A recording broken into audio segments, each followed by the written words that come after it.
সম্মানিত ভিউয়ার্স, আসসালামু আলাইকুম। আপনাদেরকে স্বাগতম জানাই আমার চ্যানেলে। আজ আমি আপনাদের সামনে নতুন আরেকটি ভিডিও নিয়ে এসেছি। এটি হচ্ছে গণপ্রজাতন্ত্রী বাংলাদেশ সরকারের কর কমিশনের কার্যালয় করঞ্চল 4 ঢাকাতে সম্প্রতি একটি নিয়োগ বিজ্ঞপ্তি প্রকাশিত হয়েছে। এতে বিভিন্ন পদ রয়েছে।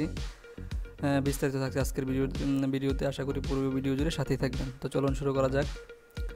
এখানে আমরা দেখতে পাচ্ছি কর কমিশনের কার্যালয় করঞ্চল 4 ঢাকাতে যে বিজ্ঞপ্তিটি প্রকাশিত হয়েছে। এখানে বিভিন্ন পদ রয়েছে। প্রথমে যে পদটি রয়েছে সেটি হচ্ছে কম্পিউটার অপারেটর। এটার গ্রেড হচ্ছে 11, পদের সংখ্যা 1টি।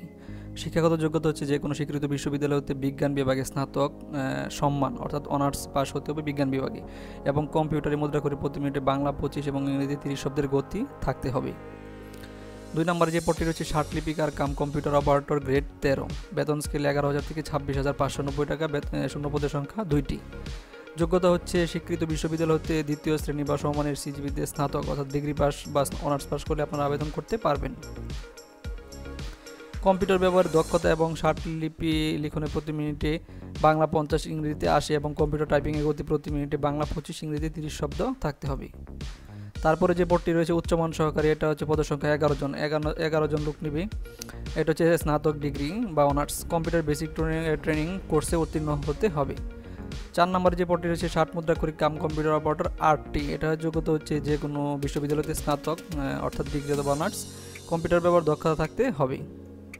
5 নম্বরে যে পদটি রয়েছে অফিস সহকারী কাম কম্পিউটার মুদ্রাক্ষরিক, পদের সংখ্যা হচ্ছে 8 জন, যোগ্যতা হচ্ছে এইচএসসি পাস, উচ্চ মাধ্যমিক অর্থাৎ এইচএসসি পাস, কম্পিউটার ব্যবহার দক্ষতা থাকবে এবং বাংলা ইংরেজি টাইপিংয়ের গতি 20 থাকতে হবে। গাড়ি চালক 1 জন, জেএসসি বা 8ম শ্রেণী পাস হলেও চলবে। হালকা গাড়ি চালানোর বৈধ হালকা ড্রাইভিং লাইসেন্স থাকতে হবে। অভিজ্ঞতা সম্পন্ন চালকগণ অগ্রাধিকার পাবেন। মেশিন অপারেটর, গ্রেড হচ্ছে 18, এটা পদের সংখ্যা হচ্ছে 1 জন, এটা হচ্ছে মাধ্যমিক স্কুল সার্টিফিকেট পরীক্ষায় উত্তীর্ণ। নোটিশ সার্ভার 4 জন, যে কোনো স্বীকৃত বোর্ড হতে মাধ্যমিক স্কুল অর্থাৎ এসএসসি পাশে আবেদন করতে পারবেন নোটিশ সার্ভার পদে। অফিস সহায়ক 10 জন, এটাও এসএসসি পাস, যারা এসএসসি পাস বা দাখিল ভোকেশনাল তারা আবেদন করতে পারবেন। নিরাপত্তা প্রহরী 6 জন, এটাও মাধ্যমিক স্কুল অর্থাৎ এসএসসি পাস। এখন আমরা দেখে নিই কারা কারা আবেদন করতে পারবে। এখানে হচ্ছে ঢাকা সিভিল ডিভিশনের ঢাকা বিভাগ, ঢাকা, গাজীপুর, মানিকগঞ্জ, মুন্সিগঞ্জ, নারায়ণগঞ্জ, নরসিংদী, কিশোরগঞ্জ, ফরিদপুর, মাদারীপুর, শরীয়তপুর, টাঙ্গাইল জেলার প্রার্থীগণ আবেদন করতে পারবেন। আর নিচে যে পদগুলো রয়েছে 7, 8, 9, 10 নম্বর ক্রমিকে, এগুলোতে হচ্ছে ঢাকা সিভিল ডিভিশন, ঢাকা বিভাগ, ঢাকা, গাজীপুর, মানিকগঞ্জ, নারায়ণগঞ্জ, নরসিংদী, কিশোরগঞ্জ, ফরিদপুর, মাদারীপুর, টাঙ্গাইল জেলার প্রার্থীগণ আবেদন করতে পারবেন। এখন আমরা দেখে নিই কী কী শর্তাবলী রয়েছে। এখানে হচ্ছে বয়স সীমা হচ্ছে 18 থেকে 30 বছর, তবে মুক্তিযোদ্ধা এবং শারীরিক প্রতিবন্ধীর ক্ষেত্রে 2-3-2022 তারিখে 30 বছর হচ্ছে সকল প্রার্থীর।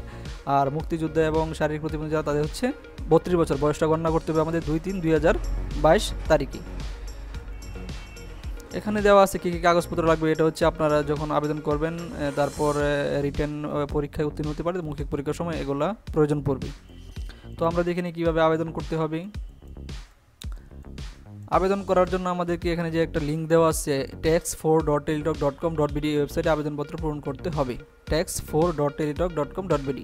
আবেদন শুরুর তারিখ হচ্ছে 2-3-2022 অর্থাৎ 2 মার্চ খ্রিস্টাব্দ বুধবার সকাল 10টায় আবেদন শুরু হবে এবং শেষ তারিখ হচ্ছে 31-3-2022 বৃহস্পতিবার বিকাল 5 ঘটিকায়। অর্থাৎ আপনারা 2-3-2022 থেকে 31-3-2022 পর্যন্ত অনলাইনে আবেদন করতে পারবেন। আবেদন করতে যা দরকার হবে আপনার সকল শিক্ষাগত যোগ্যতা তথ্য, পাসপোর্ট সাইজের 1 কপি রঙিন ছবি, যেটার সাইজ আপনারা করে নেবেন 300 পিক্সেল, তারপরে স্বাক্ষর, এনআইডি অথবা জন্ম নিবন্ধন প্রয়োজন হবে। তারপর আপনারা আবেদন করে অনলাইনে একটা ইউজার আইডি পাবেন আবেদন ফর্মে, সেটা দিয়ে আপনার পেমেন্ট করতে হবে। আবেদন ফি হচ্ছে 1 থেকে 6 নং পদের জন্য 112 টাকা এবং 7 থেকে 10 নং পদের জন্য 50 টাকা এবং সার্ভিস 456 টাকা অনধিক 72 ঘন্টার মধ্যে জমা দিতে হবে। জমাদান করার নিয়ম বলছি, প্রথমে লিখতে হবে tax4 স্পেস ইউজার আইডি আপনারা অ্যাপ্লিকেশন ফর্মে পাবেন। সেন্ড করতে হবে 16222 নম্বরে। তারপর ওখান থেকে একটি ফিরতি এসএমএস আপনাকে একটি পিন নাম্বার দেওয়া হবে। দ্বিতীয় এসএমএস করতে হবে tax4 স্পেস ইএস স্পেস আপনি প্রাপ্ত পিন নাম্বারটি লিখে সেন্ড করবেন 16222 নম্বরে। তবে অবশ্যই আপনার মোবাইলে ব্যালেন্স থাকতে হবে, তাহলে আপনার ব্যালেন্স কেটে নেওয়া হবে এবং আপনার মোবাইলে সাকসেসফুল একটি মেসেজ আসবে। তো এই ছিল আজকের ভিডিও। আপনারা যারা আবেদন করতে চান ট্যাক্সের জোন 4 ঢাকাতে অনলাইনে সহজে আবেদন করতে পারবেন। তো সবাই ভালো থাকবেন, আর আমার চ্যানেলটি অবশ্যই সাবস্ক্রাইব করবেন। নতুন নতুন ভিডিও পেতে চাইলে লাইক, কমেন্টস, শেয়ার করবেন। সবাইকে ধন্যবাদ। আল্লাহ হাফেজ।